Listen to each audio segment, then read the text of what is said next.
Children today in a post-pandemic modern world are sicker than ever. More families are eating fast food, which is driving the rates of obesity and overweight among children to record high. To make matters worse, kids spend more sedentary time on digital media, on their mobile phones.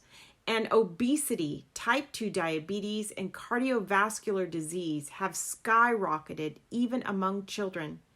And since 2019, children's access to emergency mental health care has increased by 24%. In 2015, I launched a nonprofit organization, MORE, to incorporate more raw and living plant foods into the diets of children and families. And I've traveled across the globe teaching young people the value of eating food as grown and instructing in simple culinary skills to promote confidence in the kitchen. Oh, this experience has been so rewarding, and one little junior chef graduate particularly stands out in my mind.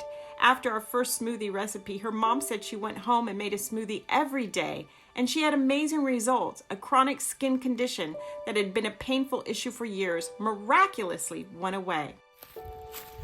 I remember over 20 years ago when I was told I had breast cancer and that the tumor was fast growing and already over 7 centimeters large. I had enough knowledge at that time to know that I couldn't burn or poison my way back to health.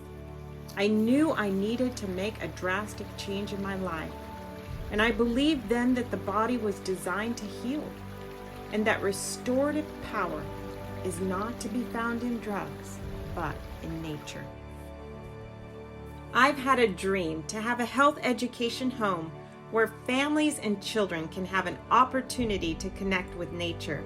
And that is why I've partnered with Renew International, fulfilling this dream.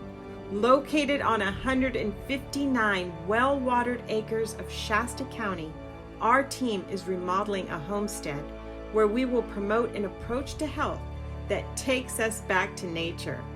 We are planning instruction in gardening, farm-to-fork cooking classes, principles of natural healing and herbs, hydrotherapy, sustainable preparedness, food preservation, biblical-based spiritual and emotional healing, and lots of time for children to be outside like little lambs enjoying nature. Are you someone that loves nature and wants to make a long-term difference in the lives of children and families? If this is speaking to your heart, reach out to me. We need volunteers like you, as well as resources to successfully launch this project. Dreams that are not followed by deliberate choices don't come true.